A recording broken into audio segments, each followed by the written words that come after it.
Sometimes it just might be that one's good circumstances have nothing to do with the blessings of Yah according to his covenant.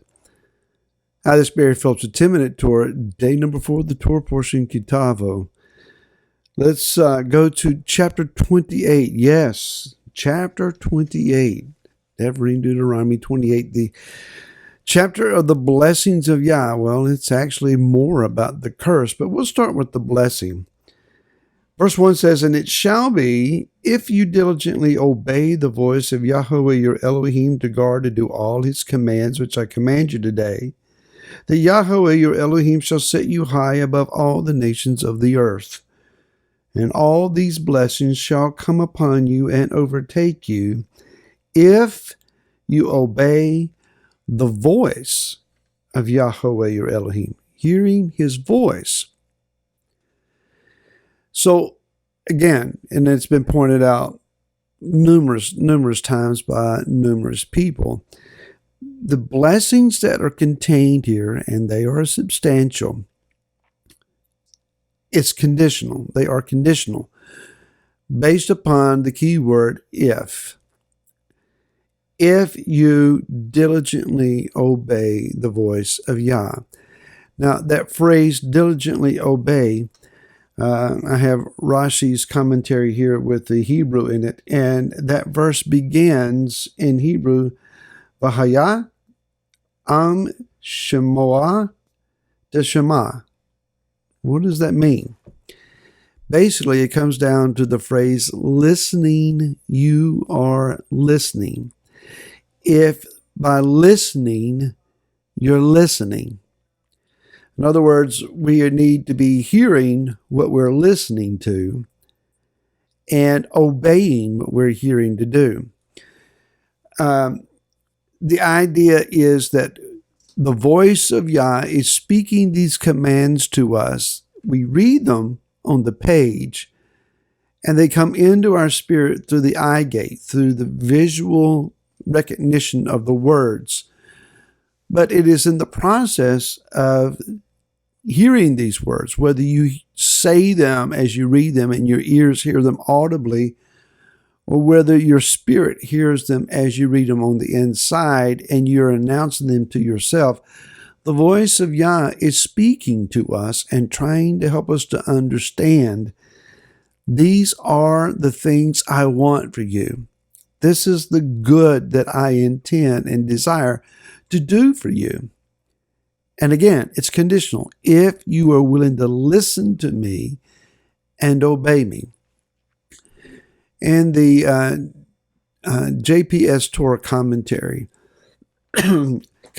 about these particular blessings, it announces to us both the blessing section and the cursing section are all chiastic structures. And for those who may not be familiar, many of you already are, but you start with point number 1 and you come down and you find the repetition of that point. And then you work toward the middle. So points A and A number 2 agree, B and B number 2 agree, C and C2 agree, until you come to the middle thought, which seems to be the very central idea that is trying to be explained. And so we have economic success, we have the fertility of soil, we have the fertility of humans and animals, and abundant food, top and bottom. In the middle, in verses 6 and 7, the central thought is that we will enjoy military success. So what if we have an abundance of resources, if we have children, if we have large crops, if we have good soil, if our adversaries can simply come in and plunder us and take it from us, such as was the case during the days of Gideon. They had crops, they had some success in growing things, but the Midianites were coming in and plundering them. And so it was a very frustrating time. So the inner concept is military success. In the curses, you have agricultural disaster, followed by a defeat, leading to the people becoming a byword or a laughing stock. inflammation, madness and blindness, if I could get that together, and being constantly abused and robbed. Those things are then repeated, but the middle item in verses 30 through 33, the first part, is oppression. So again, the two ideas are linked, and that is that when we have military success, the oppressor is beaten off of us. We are able to defend ourselves. When we live in disobedience, failing to hear what it is that Yah is saying to us, then we're going to find ourselves oppressed. Now, obviously, this makes sense to us in the physical realm, but it should also make sense to us in the spiritual realm as well. When we are walking in obedience to Yah and to His commands, then we find that spiritually Yah will defend us. And it doesn't mean that life doesn't have its stuff. It does. We all experience hard times and trying times. But Yah defends us. When we walk in disobedience, the defense mechanism is removed. Yah pulls His hands of protection back, and we're left to our own devices.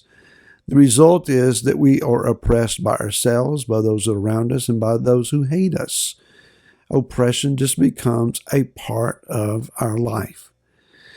Now, here's the backside of this, if you will. There are those that claim, I'm blessed. How are you, brother? Oh, I'm blessed. I'm blessed. And we have been taught in some places that that is to be our quote unquote, our faith response, our faith declaration.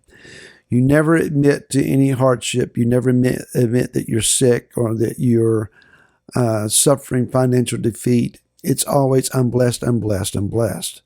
You announce it enough and it'll come to pass. Well, that's not always the truth, is it? You cannot experience the covenant blessings that Yah is decreeing here for His people Israel. And again, Israel includes any and everyone who's a part of this covenant, including those that have been brought into it through Yeshua the Messiah. Knowing Yeshua as the Redeemer and your Savior brings you into this covenant, and you become a part of covenant Israel, whether you have a bloodline, lineage, and claim or not. That understood, these blessings are covenant blessings for covenant people. And they are based upon this simple fact. You hear the Torah, the word of Yah, and you apply it. So even among those who are claiming the blessings, sometimes out of that same mouth that says, I'm blessed, we hear phrases such as, but Torah is bondage. Or we will hear, the Torah was only meant for the Jews. We may hear, well, the Jews were trying to be saved by keeping the Torah. On the other hand, you might even hear the phrase, well, Yah gave the Torah to the Jews to curse them because He knew that they would never keep it. I have to just shudder at that one. Then, of course, there is the most popular of all. The Torah has been abolished. Or, wait a minute, let me back up. If the Torah has been abolished, then all the blessings are abolished along with it. Just a thought there. The Torah would one day be annulled. It never says in the Torah that the Torah will be annulled. Then there is the idea, well, we recognize the legitimacy of the Torah, but you only need to obey the spirit of the Torah, not the letter of it.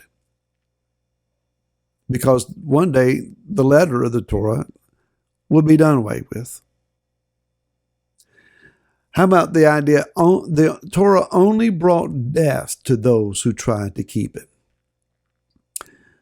There's the thought one day we would be free from, dead to, and delivered from the Torah as a standard of right behavior, because obeying the Torah is legalism.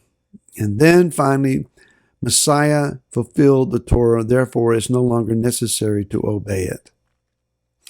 These blessings, if you want them, are predicated upon you hearing and obeying His word.